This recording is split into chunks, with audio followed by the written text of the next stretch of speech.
name's Lisa Schelbe, and I'm an associate professor at the College of Social Work at Florida State University. It is a joy to be part of the Nourish to Flourish project. Today I'm talking about emotional self-care, especially in the context of the pandemic where we're practicing social distancing and social isolation.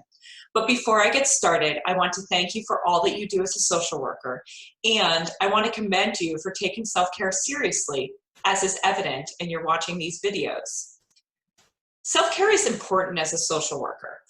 In all of my classes, I integrate some sort of practice so that students can ground themselves. Social workers are responsible for caring for and helping others, and we can't do this if we don't care for ourselves. Sometimes self-care is seen as frivolous. It's just talked about as taking a bubble bath with scented candles, or practicing walking in the woods, or indulging oneself, and it's not seen as the critical role that it plays in maintaining our well-being. But if we don't maintain our own well-being, how are we supposed to help others? Self-care encompasses a lot of different domains, and emotional self-care is just one portion of them. Emotional well-being is the ability to be able to practice self-management techniques, to be resilient, and really generate emotions that lead to positive, good feelings. But let me be clear that there's really no one definition of well-being. And for some people, it's simply being happy. And for others, it could be the absence of disease. So well-being is going to be defined different ways. But basically, what's commonly accepted is emotional well-being is when we are in a state where we are comfortable, where we're healthy and happy, and we're satisfied with our lives. We have a sense of purpose, and we feel in control of how we feel. Let me give you the definition that the World Health Organization uses. I think that's helpful to look at. So the World Health Organization describes mental well-being as a state in which an individual realizes his or her own abilities, can cope with the normal stresses of life, can work productively or fruitfully, and is able to make a contribution to his or her community. Well, clearly in the context of pandemic, we are not experiencing anything close to the normal stresses of life. It's really extraordinary timed, marked with high anxiety and high uncertainty. Many of us have new work environments and caregiving responsibilities. So concerns about our health are right now elevated in many cases. So how do we take care of our emotional well-being? How do we manage our stress? How do we stay grounded and happy? Well, unfortunately, there's just not one set of responses that will answer this question for everyone. Fortunately, there's a lot of tools that can help us figure the answers out for ourselves individually, though. So one of my favorite tools when we're talking about self-care and we're thinking about answering questions like this is information that was developed by the University of Buffalo School of Social Work. So I find it's a great place to start thinking about emotional self-care is looking at their self-care assessment. I'm going to pull that up on my screen so that I can share this with you.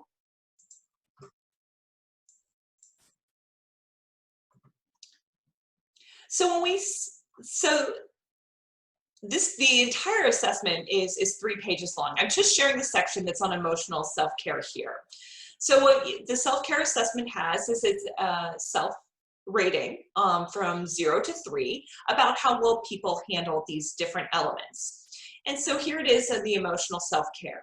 So when you complete the entire assessment, it can help you determine different patterns in your own self-care practices. So you may see that you practice emotional self-care more than physical self-care, or maybe spiritual self-care is your strength.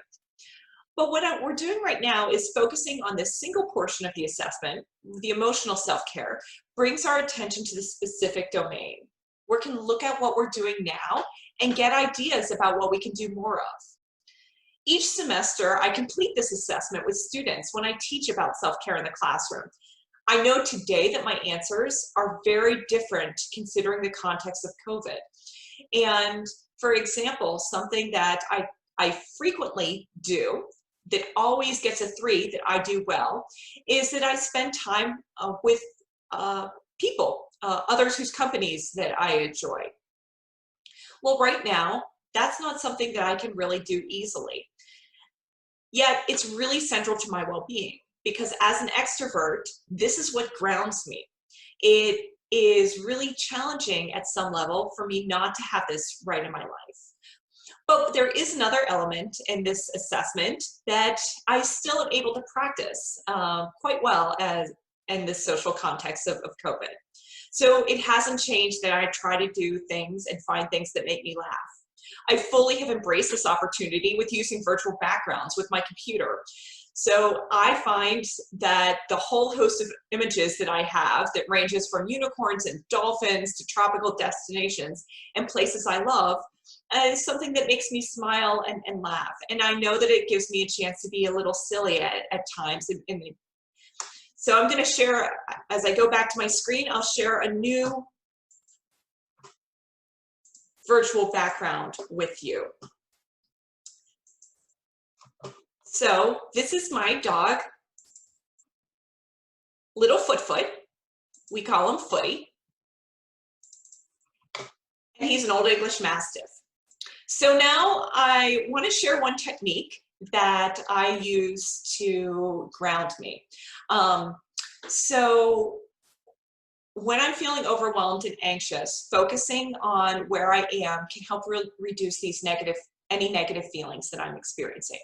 So in the exercise, I locate myself within the universe at different levels.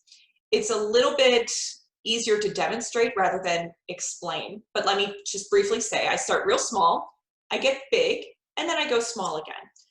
Sometimes I do this exercise multiple times, and sometimes it's out loud, sometimes it's just in my head, and I can do it multiple times in a row if I'm finding that it's helping ground me. Sometimes just going through it once is all I need. So I start by being aware that I am in my chair, I am in my office, I am in my house, I am in Brant Hills neighborhood, I am in Tallahassee, I am in Leon County, I am in the Panhandle, I am in Florida, I am in the southeastern United States, I am in the United States, I am in North America, I am in the Northern Hemisphere, I am on Earth, I am in the solar system, I am in the Milky Way galaxy.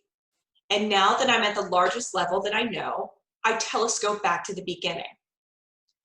I'm in the Milky Way galaxy, I'm in the solar system, I'm on Earth, I'm in the Northern Hemisphere, I'm in North America, I'm in the United States, I'm in the southeastern region, I'm in Florida, I'm in the Panhandle, I'm in Leon County, I'm in Tallahassee, I'm in Brant Hills neighborhood, I'm in my house, I'm in my office, I'm in my chair.